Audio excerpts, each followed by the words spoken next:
And I am pleased to welcome to the 2025 edition of Statehouse Conversations, Mr.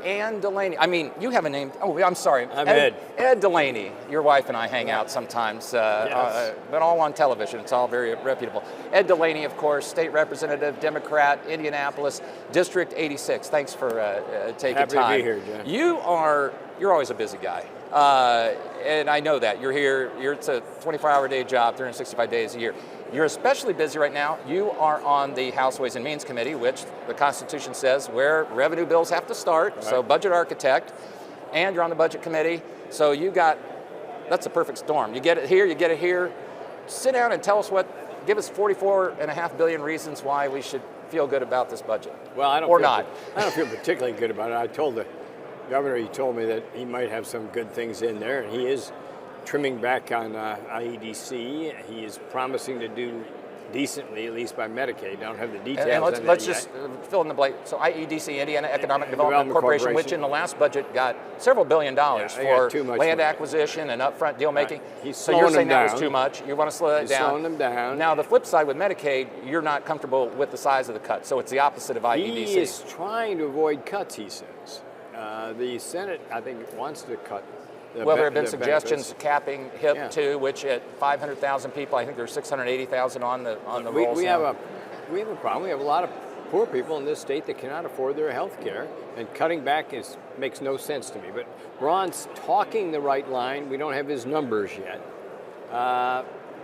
His tax policy, he's into the Republican game of everything requires a tax cut, and unfortunately he's focusing his cuts only on the elderly. I'm in a position to talk about that. I want us to use our tax benefiting policy. the elderly. Benefiting the elderly. Yeah, he wants to not tax pension income for people who are on pensions. Well, that's going to get to be a very big price tag for the state budget, and it doesn't put money into daycare or help young people get a down payment on a house or anything else that's builds the future. The relief should be moved in the other much direction. Broader. We should move towards the younger people and towards building the economy. And as long as you're talking about Mike Braun's agenda, he also, in terms of one of the pillars of his campaign was property tax relief. A lot of Hoosiers saw their assessment, and he talked about rolling back to pre-COVID levels, 2021. Other sorts of people have had other solutions that would do this, do that.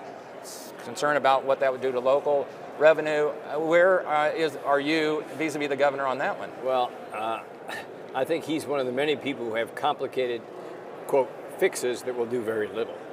So the core problem is that the system's too complex and that we've had too much growth in property tax, especially for homeowners. So how we can make people happy is the good news is your house is valuable. The bad news is your house is valuable. Yeah, you got the exact story. Yeah, I want to sell it for $1 million, but I want to pay taxes on $1 million. So I think the right solution is to put more reliance on the income taxes and use that to support local government where the local government doesn't have resources. Okay? Would it be the state income tax, which was being state reduced from income 3.4 to 2.9, that phased in? That's a mistake. But you're saying go the other direction and give that back to locals. Send money to the local governments that have low property tax values in their district.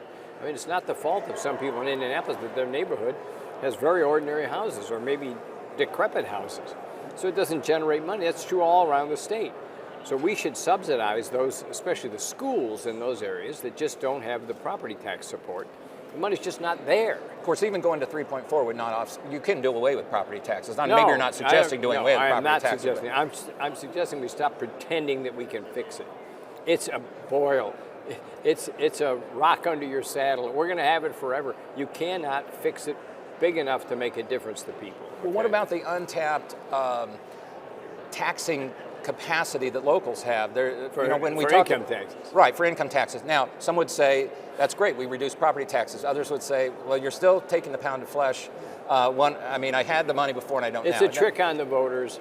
What it says is that we're going to be in a position where the state can cut my income taxes and then force the city to raise my income taxes. That's the game that's being played. I don't like that game. I think we're responsible here at the State House for the overall tax policy. Well, you and your brethren, not you specifically, but just spent 2 years with a task force looking at our overall tax structure. I don't want to be harsh, but there weren't a lot of specific they delivered suggestions. An airball. It basically is very vague recommendations. Yeah, Will this ever? I mean, when you and I I mean, we're both in our 30s still, but when we go out to pasture, will taxes basically look the same now, the structure? Probably. There's a lot of pressure right now on farm taxes because farm income is going way down all of a sudden.